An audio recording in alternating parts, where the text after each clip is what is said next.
You will never be the wife my mother was. That was what my father-in-law threw right at my face in the middle of the kitchen, while the smell of Sunday roast still floated in the air and my fists clenched so hard my nails almost cut into my palms. These were the exact words. He spoke with his voice low, but sharp like a knife, and the whole family froze around the table, as if time itself had stopped and my heart was beating so loud I could swear even the old grandfather clock in the living room could hear it. And here is the cruel contrast. After years of giving, after years of trying to fit in, after years of sacrifices, I was told in plain daylight that I would never be enough, and in exactly 15 minutes, everything in that house would begin to change forever. And if you are watching this right now have ever been humiliated by someone who thought you were less than their precious memory, I want you to write down in the comments below, because you know exactly how much that burns inside. That day in Boston, Massachusetts, on a rainy afternoon, I had been in that house since 8 in the morning, preparing food, decorating the living room, setting the table with the blue porcelain plates that belonged to his late wife, plates that I cleaned carefully one by one. And still he looked at me as if I was a shadow compared to the woman who once stood in my place. He looked at me as if no matter what I did, it would never measure up, and the injustice hit me harder than the smell of burnt bread in the oven, because it was not just about that lunch. It was about years of trying, years of swallowing words, years of pretending everything was fine.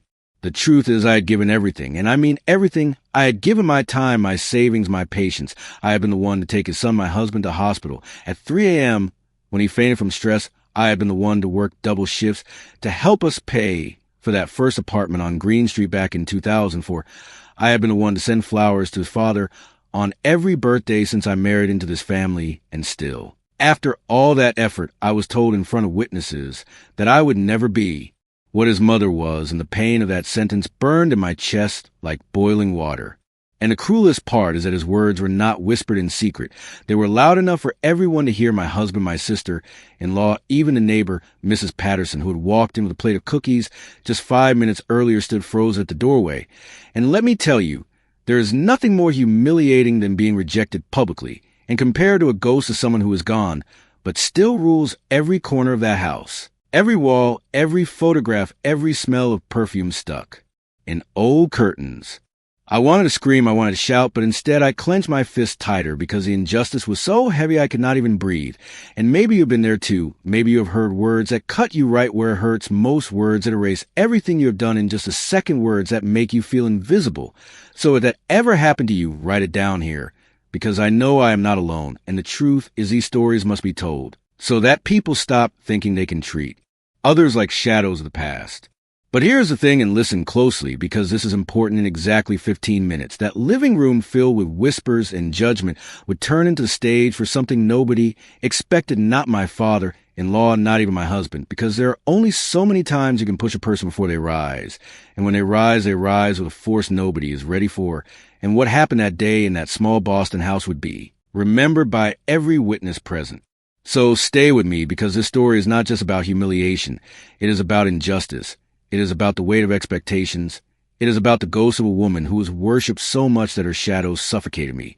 And yet it is also about awakening, about standing up, about the moment when you finally say enough is enough. And believe me, you'll want to hear how it ends, because what comes next is nothing like what anyone in that family imagined.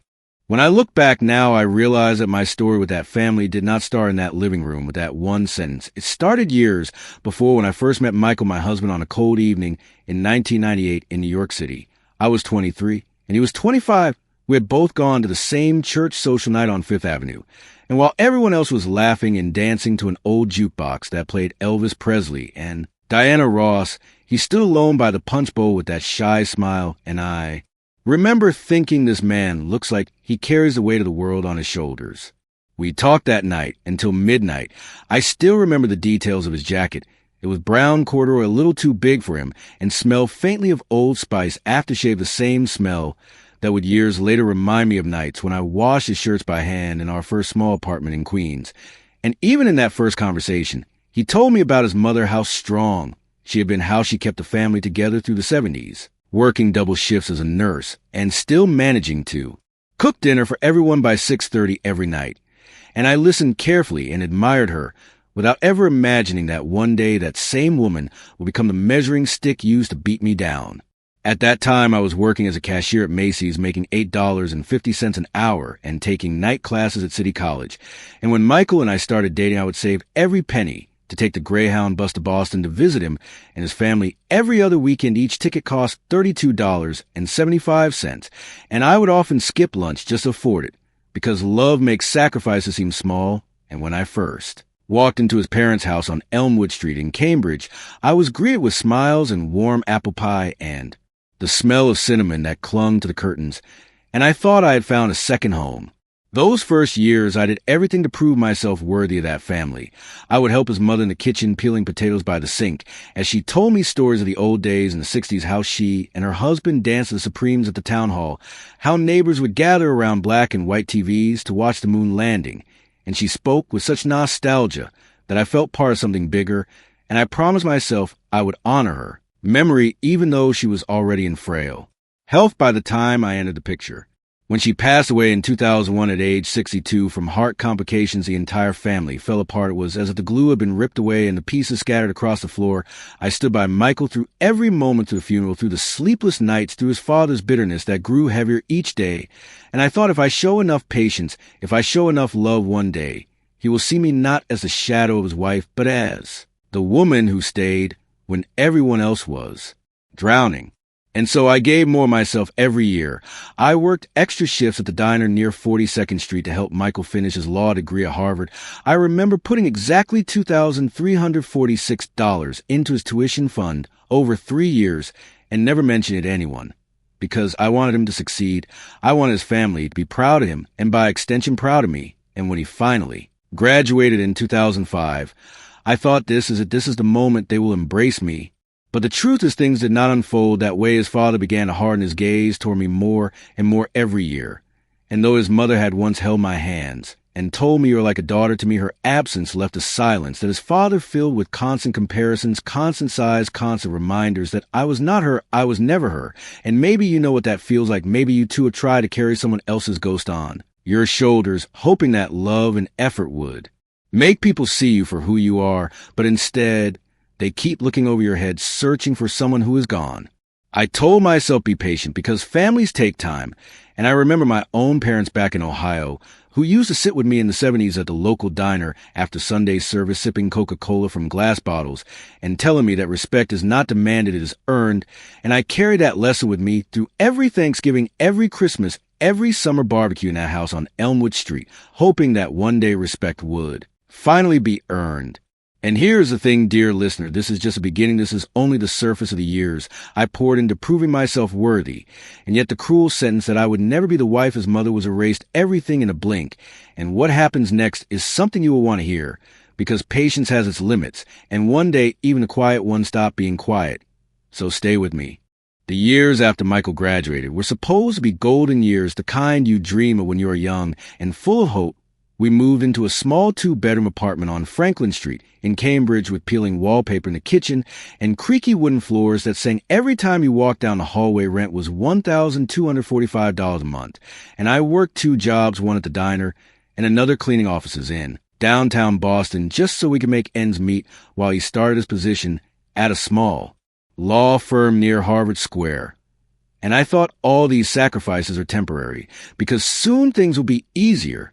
I still remember the first night we spent in that apartment. We had no furniture except a secondhand mattress we bought for $75 from a family moving out of town. We ate Chinese takeout right out of the carton, sitting on the floor with the window open and the cool spring air blowing in. And Michael laughed and said one day we will look back on this and laugh even harder.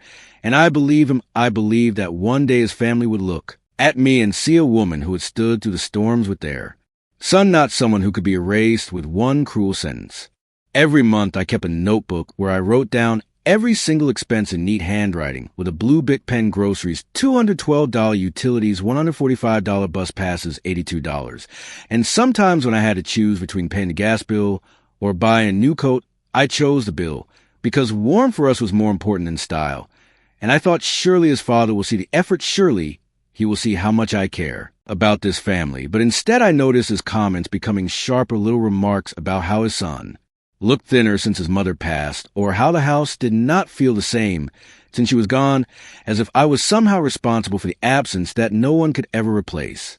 I tried harder. I cooked meals. I baked apple pies using his late wife's old recipe that I found scribbled on a yellowed index card stuck inside a cookbook. I cleaned their house every weekend, scrubbing the old oak floors until my knees ached and my hands cracked from bleach.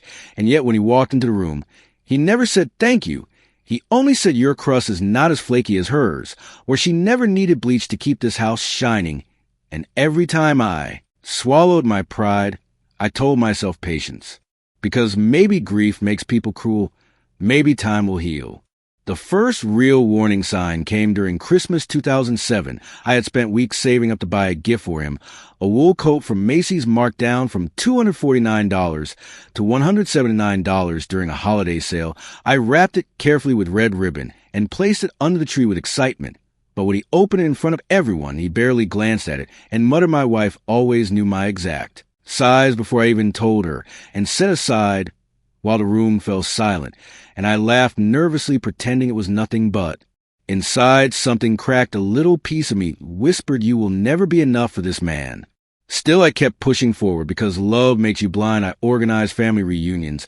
I drove Michael's sister Sarah to her doctor appointments. When she sprained her ankle in 2010, I helped his father fix the leaky roof, spending 3 weekends on a ladder in the cold New England wind with my hands numb and my face raw from the chill. And not once did he acknowledge my effort. Instead, he pointed out how uneven one shingle looked and shook his head, muttering she would have done it better. And maybe you understand this too. Maybe you too have given years of your life, given money, sweat, tears, sleepless nights, believing that one day someone would recognize your worth. And instead they act as if all your sacrifices are invisible, like you're standing in a room full of people waving your arms and nobody turns their head. And if you know that feeling, then you understand why I clenched my fist that afternoon in the kitchen, because it was not just about one cruel sentence. It was about years of swallowing disrespect until the cup overflowed.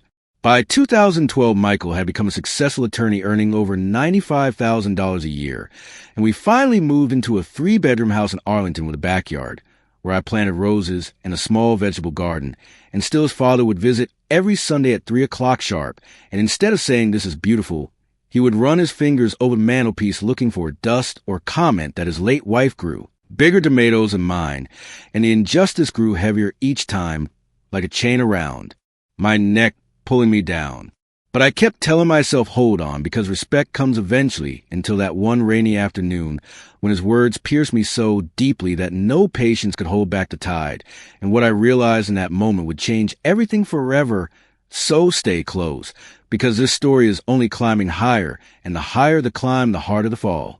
The real cracks began to show one Sunday afternoon in 2014 when his father came over earlier than usual. It was around 1:30, and I was still in the kitchen, wearing an old apron that once belonged to my mother covered in flour, because I had been making bread from scratch. The smell of yeast and butter filling the house. Michael was in the living room flipping through channels on the TV, and I heard the front door creak open without even a knock, because his father always treated our home as if it were his own.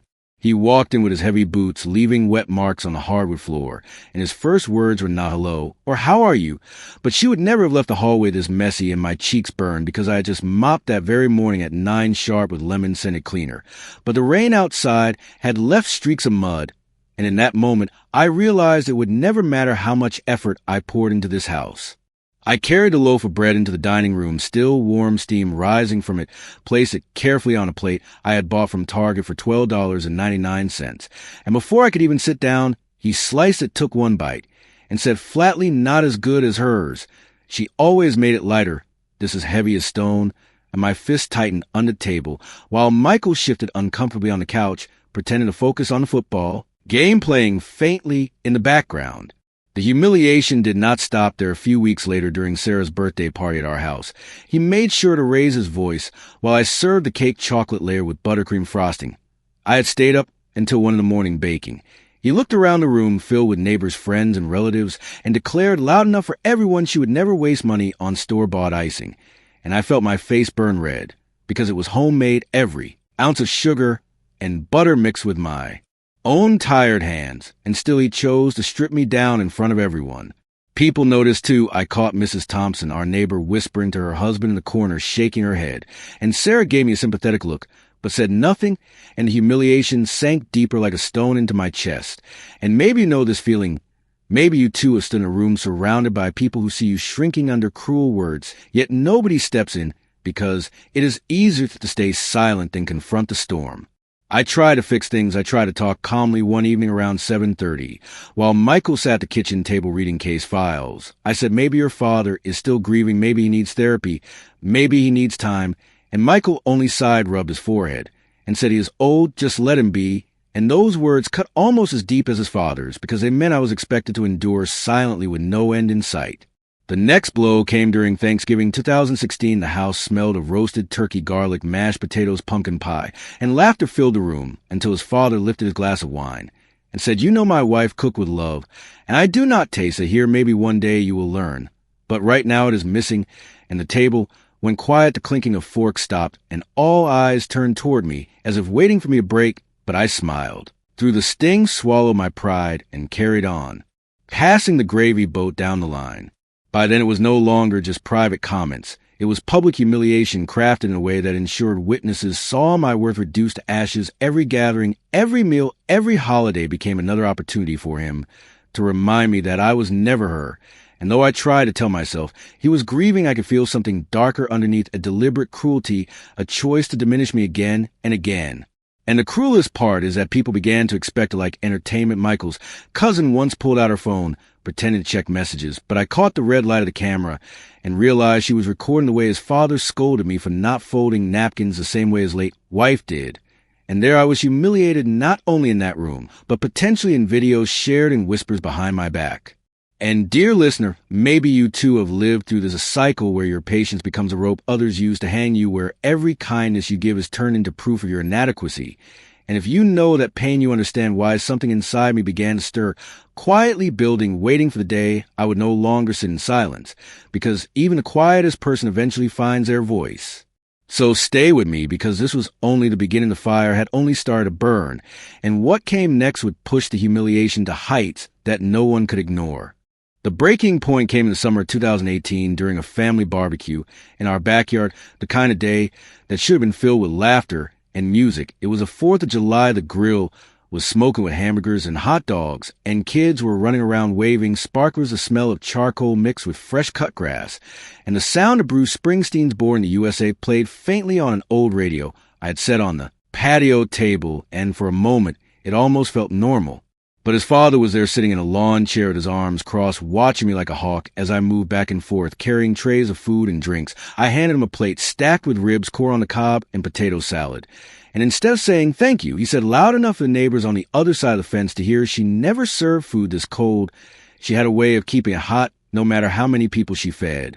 And the people around him chuckled awkwardly, some looking down at their plates, others glancing at me as if waiting for me to react. I swallowed the sting and kept moving, but he was not done. Later, when it came time for dessert, I brought out a homemade apple pie, golden crust glistening with sugar crystals, and he leaned back his chair and said my wife would never burn the edges like this, and I could hear Sarah's gasp from across the table, because the pie was perfect and everyone knew it, yet his words painted me as careless, and for the first time I felt heat rising in my chest, not from the July sun, but from humiliation. So deep it turned into anger. The cruelty escalated further at Christmas. That same year, we had decorated the house with twinkling lights, a tall pine tree in the corner ornaments, collected over the years, each carrying memories. I had worked 3 nights in a row to prepare every dish on the table: roast turkey, glazed ham, mashed potatoes, cranberries, sauce, the works.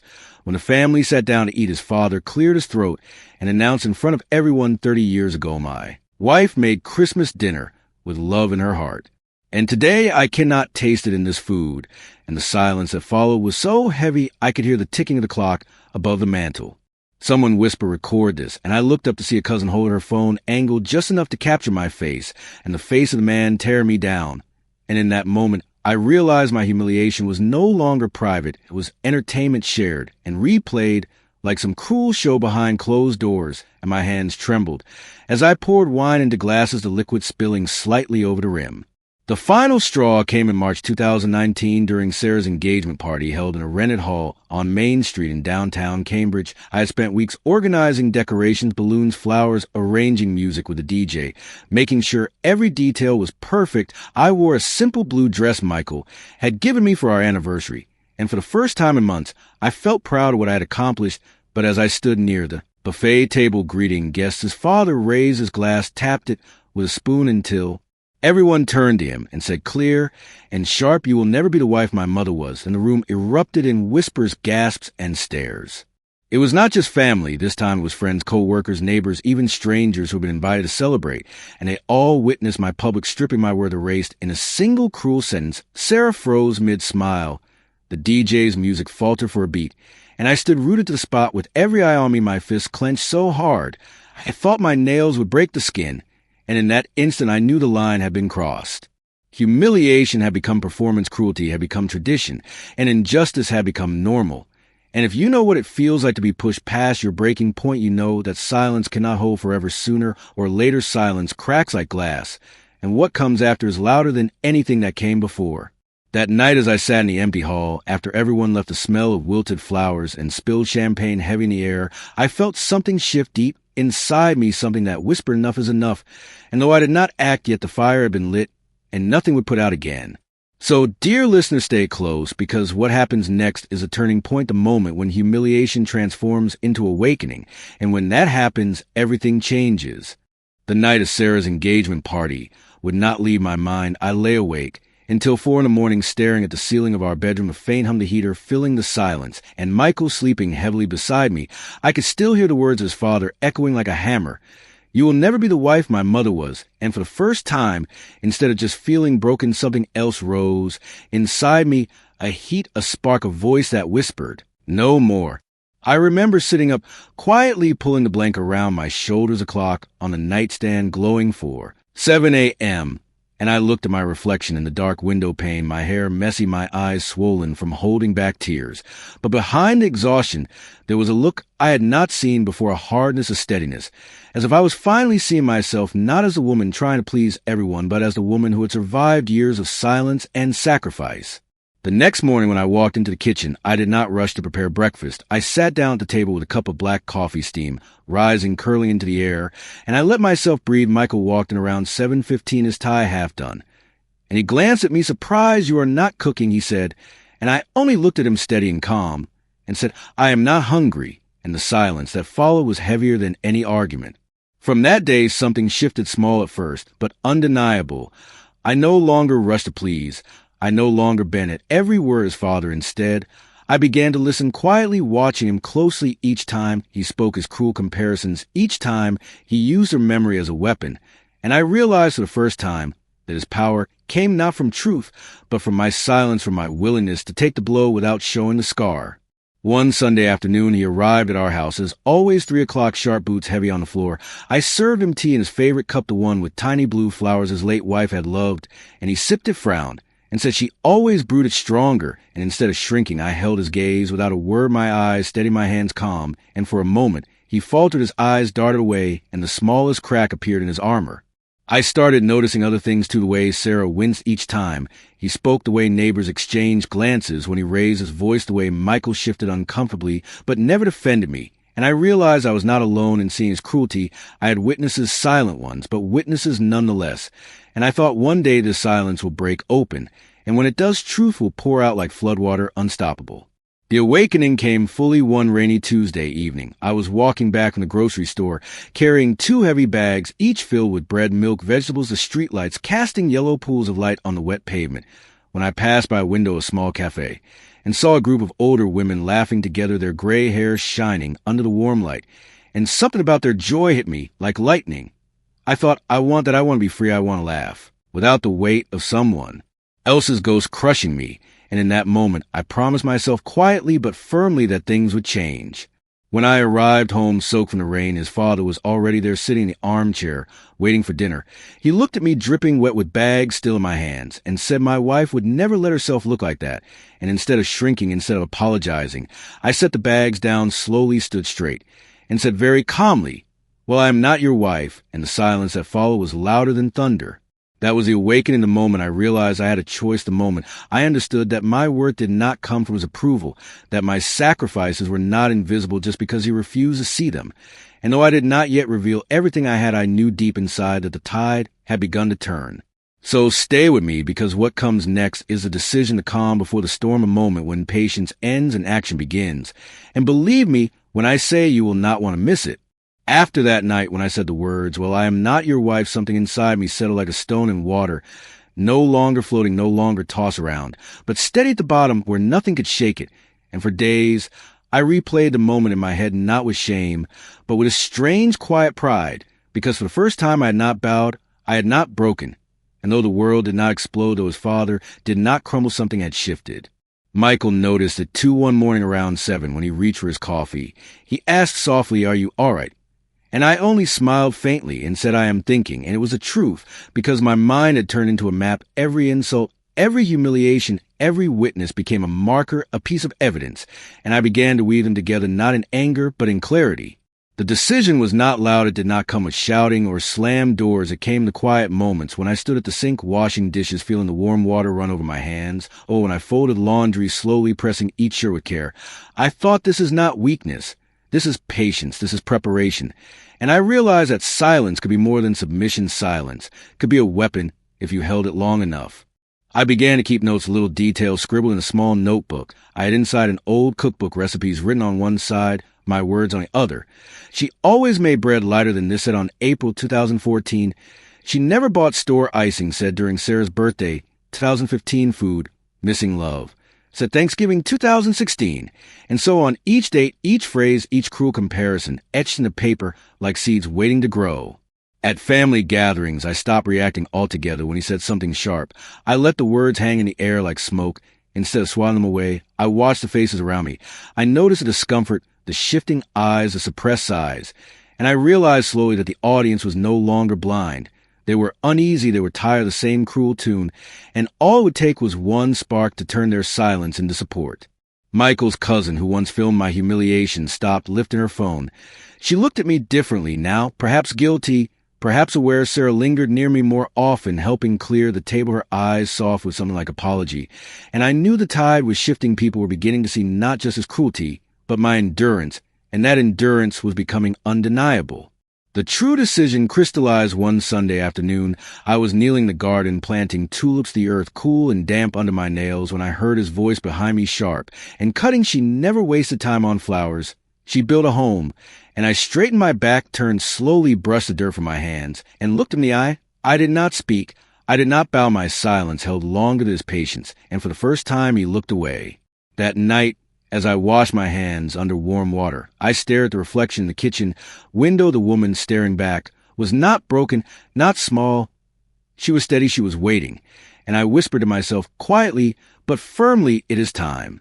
From then on, every move became deliberate. The meals I cooked, the gatherings I attended, the way I held myself at the table, no longer shrinking, no longer rushing to please, but calm, precise, deliberate. I was no longer defending, I was preparing. And the decision was clear. One day soon I would act, not with anger, not with chaos, but with truth. And when that moment came, it would be undeniable. So, dear listener, understand this: a decision to rise does not always roar. Sometimes it whispers. Sometimes it hides in notebooks and glances, in the steady way you lift your chin when someone tries to crush you. And though the world may not see it, yet you know inside the fire is lit, and it will not go out until it burns through everything. Stay with me, because the stage is set, the players are in place. And what comes next is not just endurance, but revelation. And once it begins, there will be no turning back. The first sign did not come like thunder. It came like a quiet ripple across still water, one of those moments where nobody quite notices until the shift has already begun. I remember it clearly. It was a Friday evening around 6:30 when the family gathered at Michael's parents' house. The smell of roast chicken filled the air, the table stretched long with plates and laughter. I sat at the far end as usual, and his father wasted no time. He leaned back in his chair, his glass of bourbon in hand, and said loud enough for every cousin to hear, "She will never be the wife my mother was." Normally, my chest would tighten, my hands would clench, and I would force a smile, but not this time. This time, I simply reached down in my bag, pulled out the small leather notebook, and opened it calmly, my fingers sliding across the pages filled with years of dates and words, and I read one entry, aloud in a steady voice: November 23rd, 2016, Thanksgiving dinner. You said my pie was half-baked, and that your mother's crust never cracked. Everyone here laughed, but I see their faces now, and I see no one laughing tonight. The room fell quiet, forks hovering in midair, eyes wide as though I had spoken a secret spell. Michael shifted uncomfortably. His cousin glanced at me, then at the phone in her lap. But she did not lift it this time. His mother cleared her throat, but said nothing. His father scoffed, waving a hand dismissively, as if my words were dust, yet for the first time his eyes flickered uncertain. I closed the notebook, softly laid it beside my plate, and smiled, not a bitter smile, not a broken one, but calm, serene, even polite. And I said, I have kept these notes for years just so my memory would never betray me, and I could carry every word with the same clarity you deliver them, and I think everyone should know how much history has been built on these little sentences. A cousin at the far end murmured she remembers everything, and the words hung heavy, because they were not meant as comfort, they were recognition, confirmation, that what had once been brushed aside as jokes or harmless remarks had weight, proof dates, witnesses, and now everyone felt the gravity. That was the first sign of power, not a scream, not a slap, just the truth unveiled calmly, and written in ink undeniable, and his father's arrogance cracked, if only for a second. Days later, at Sarah's birthday party, another moment arrived. He tried again, as if determined to win back his control. He looked at the cake. I had ordered a triple-layered chocolate with raspberry filling. And he smirked. She never wasted money on store cakes. She baked love into hers.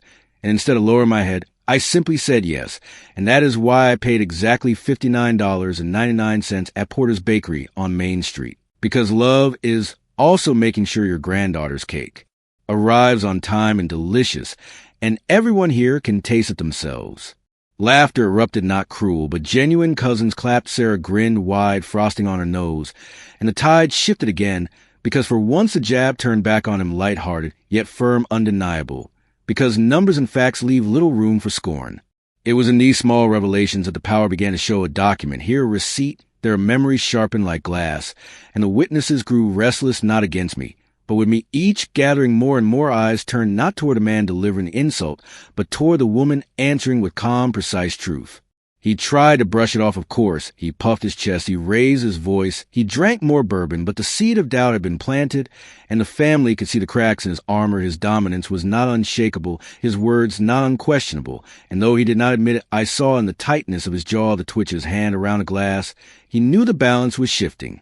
One evening, Michael whispered, as we drove home, "You had them tonight. You really did." And I only looked at him through the dim dashboard light and said softly, "It is not about having them, it is about showing them the truth." And so the first signs of revelation spread quiet as roots beneath the soil, patient, steady, undeniable. And though his father tried to stomp them down, the roots only grew deeper, stronger, preparing for the moment when the truth would burst into the open for all to see.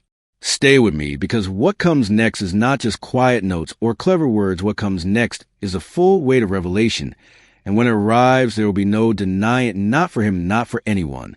The night it all came together was a Sunday dinner in late autumn, the air outside cold enough that our breath fogged as we walked from the car to the house. The trees stripped bare, the wind sharp.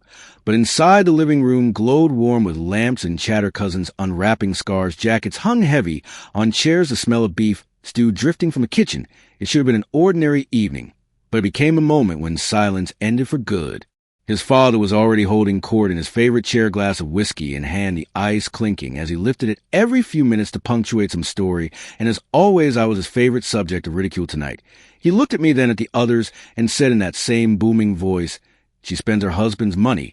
As if it were water, my mother would never have wasted like that. She would stretch $1 until it cried, and everyone chuckled nervously, the same tired laugh they had been giving him for years." But this time I did not reach for my notebook. Instead, I stood slowly in my chair, scraping against a hardwood floor, the sound sharp enough to cut through the room. And I walked to my bag resting on the sideboard, pulled out a folder thick with papers, and set it on the table with a soft thud. Everyone turned to Cousins, leaning forward, Sarah whispering, "What is that?" I opened the folder and laid out the documents, neatly banked statements, receipts, investment reports, each page marked, highlighted, tabbed. I spoke calmly, not rushing, my voice steady and hushed that had fallen. "This is a record of every dollar I earned since moving to this country. I have worked at St. Joseph's Hospital for 19 years. My salary last year was $84,256.34. Here is the proof signed by administration. Here is the retirement contribution statement. Every dime accounted for, and not a cent of his money wasted." Gasps echoed across the room. Michael's Aunt covered her mouth, Sarah's eyes widened, and Michael himself froze, as though realizing in that moment how much I had quietly built all those years. And then I laid down the final page of letter from the hospital confirming my promotion to head nurse with an annual salary increase and benefits package. The silence that followed was heavier than any insult could ever be. His father's hand trembled slightly around the whiskey glass, his mouth open. But no words came. He looked down at the papers, then up at me, his eyes darting, as though searching for a way to dismiss it. But there was none, because numbers do not bend to arrogance, and ink does not lie. I continued softly but firmly. For years you said I lived off your son. For years you claimed I wasted money. For years you compared me to a ghost I never met. But the truth is I carried this family. When Michael was laid off in 2009, I paid the mortgage for 14 months straight. I kept the lights on. I bought the groceries. And here's every receipt, every check, every proof. The cousins murmured. One whispered, I remember that year. They almost lost a house. And suddenly faces turned toward me, not with pity, but with recognition, pieces of the puzzle falling into place. In their minds, the sacrifices, the endurance, the quiet strength, all undeniable now. His father tried one last offense. He muttered my mother never needed to brag. She built with her hands, not with money. But even as he said it, his voice cracked thin, brittle. Because the power had shifted, everyone could see it as authority, no longer unshakable, his words no longer truth, but excuses. I looked at him steady and said, I do not brag, I reveal, because the time for silence is past, and everyone deserves to know what really held his family together. And then it happened, the moment that sealed everything. Michael himself stood. He placed a hand on my shoulder and said, clear enough for everyone to hear, Dad, she saved us, and we would not be here without her. The room erupted. Murmurs turned to nods, heads bowed not toward him, but toward me. His father sat smaller than I had ever seen him, shoulders hunched, whiskey, untouched eyes fixed on the table man who once controlled every gathering, now shrinking under the weight of truth. That was a confirmation, not just papers, not just proof, but the undeniable shift of loyalty, of recognition, of power, no longer hidden, no longer whispered, but laid bare for all to see. And once truth is revealed, it cannot be buried again. Stay with me, because justice does not end with revelation. It only begins, and what came next was swift, sharp, and unforgettable. The room after the revelation was thick with silence, the kind of silence that presses against your ears, makes your heart beat louder than any voice. And in that silence, something happened, something no one had ever dared before. Michael's aunt straightened her back and spoke across the table, her voice trembling at first, but growing stronger. She said, we all knew you were cruel, but none of us realized how deep it went, and now we cannot unsee it. His father shifted in his chair, his jaw tightening, his glass of whiskey clinking against the table as he set it down harder than necessary. But the room did not move for him. This time the cousins leaned toward me. Sarah gripped my hand. Under the table, Michael stood taller beside me, and suddenly the man who had always controlled the narrative was outnumbered, cornered by truth. The first punishment came not from law or money, but from respect, because in that moment his authority crumbled. He tried to speak again, tried to lift his voice into the booming tone that once silenced us all, but no one listened. The cousins resumed their conversation. Ignoring him, Michael's aunt and uncle turned their chairs slightly toward me, asking questions about the hospital, my work, my sacrifices, as though I had been invisible all these years and was finally being seen. He raised his hand, slammed it against the table to sound sharp, but instead of obedience, it earned glares. One cousin muttered enough already, another shook his head and whispered, stop embarrassing yourself. And there was a fracture widening. The audience, no longer entertained by his cruelty, now openly tired of it. Michael took it further in front of everyone. He said, Dad, you owe her an apology. And the words cracked through the air like a whip. His father's eyes widened, his lips parted. But no words came, and for the first time in all my years in that house, I saw him at a loss, powerless, under the weight of his own son's demand. The justice unfolded in small, swift moments. His wife moved the serving platter away from him, muttering, let her sit closer. Instead, I was shifted from the end of the table, where I had always been placed, into the center seat, beside Sarah, where conversation flowed naturally, laughter bubbled without restraint, and his father sat isolated at the far edge. His plate barely touched his glass, untouched, his presence suddenly irrelevant. Later that evening, when dessert came, Sarah handed me the first slice of pie with a smile wide and genuine, and said, thank you for everything you do. And every cousin followed, offering me their gratitude stories of times they remembered I had helped, driven them to school, cooked meals when they were sick, loan money when they were struggling, all the hidden moments brought into the light and stacked high against his years of belittling. He tried one last attempt. He muttered under his breath, "She is not family." But someone heard at this time one of the cousins who had once filmed me turn her phone on him, recorded his words. And she said, "No, we are done pretending. This is who you are." And her voice spread the justice wider. Because in this age, nothing stays hidden, and arrogance once recorded becomes evidence.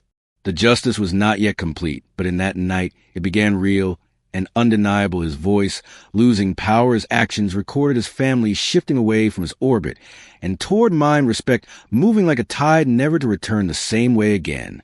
Stay with me, because justice does not stop at the dinner table. It grows, it spreads, and what followed in the days ahead struck harder than anything he could have prepared for.